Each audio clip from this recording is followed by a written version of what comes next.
दोस्तों, आज हम आपके लिए लेके आए हैं बहुत से प्यारे से गांव की कहानी, एक खुशहाल गांव की कहानी। तो दोस्तों, चलते हैं कहानी की ओर।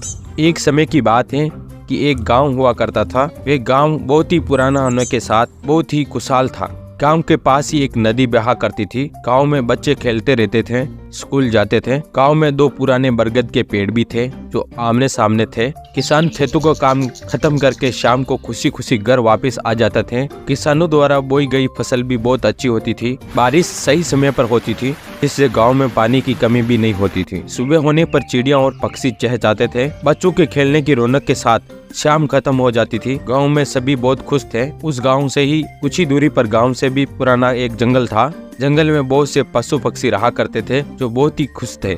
सभी पशु पक्षी आपस में मिलजुल कर रहते थे, बातें करते और गाना भी गाते थे। लेकिन एक समय ऐसा आया कि बाजार में लकड़ी से बने सामानों की मांग बढ़ गई, जिस कारण शहर के लोग जंगल आकर धीरे धीरे सभी पेड़ों को काटने लगे। एक दिन उनके पास गाँव जा एक बुजुर्ग व्यक्ति आया और कहने लगा, अरे तुम ये क्या कर रहे हो? अगर तुम ये पेड़ काटोगे तो बहुत बुरा समय आएगा। बस इतना कहकर वे व्यक्ति वहाँ से चला गया। पेड़ काटने वालों ने उसकी बात नहीं मानी और एक दिन ऐसा आया कि जंगल के सभी पेड़ खत्म हो गए।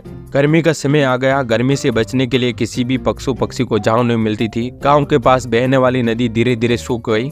पशु पक्षियों को प्यास बुझाने के लिए पानी नहीं मिलता था। ऊपर से सूरज भी बहुत अधिक चमकने लग गया था। किसानों को खेतों में पानी नहीं मिल रहा था, जिससे फसल सूखने लग गई थी। सभी पशु पक्षी और गांव में रहने वाले सभी लोग बारिश के लिए भगवान से प्रार्थना करते। मेंढक बोलते, इधर से दूसरे मेंढक बोलने लगे, हे भगवान, हमें बहुत प्यास लग रही है और गर्मी सहन नहीं होती, कृपया बारिश गिरा दो। सभी पशु पक्षी चहचहाते हुए बोलते हैं, हे भगवान, बारिश बारिश बारिश।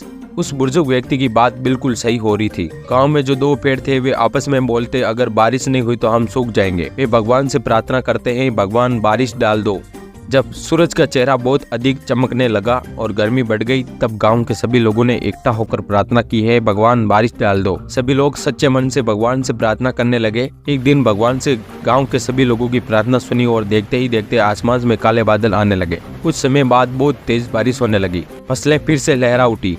पशु पक्षी बारिश में खुशी से नाचने लगे। नदी में फिर से पानी आ गया। गांव के लोग फिर से खुशहाल रहने लगे। बारिश खत्म होने पर उस गांव में भगवान प्रकट हुए और गांव वालों से कहा, अगर तुम अपने गांव में इसी तरह की खुशहाली चाहते हो तो अपने गांव में अधिक से अधिक पेड़ लगाओ, फिर तुम्हारे गांव में सूखा कभी नहीं पड़ेगा। बस गांव के सभी लोगों और बच्चों के गांव के आसपास पेड़ लगाने शुरू कर दिए। गांव में पेड़ बड़े बड़े हो गए और फिर से गांव खुशहाल हो गया। इस कहानी से हमें यह शिक्षा मिलती है कि हमें पेड़ नहीं काटने चाहिए, अपने घर और गांव के आसपास अधिक से अधिक पेड़ लगाना चाहिए। अगर आपको ये वीडियो अच्छी लगी हो, ये कहानी अच्छी लगी हो, तो हमारे चैनल को जरूर सब्सक्राइब करें ताकि और भी ऐसी कहानियां आपको सुनने को मिले।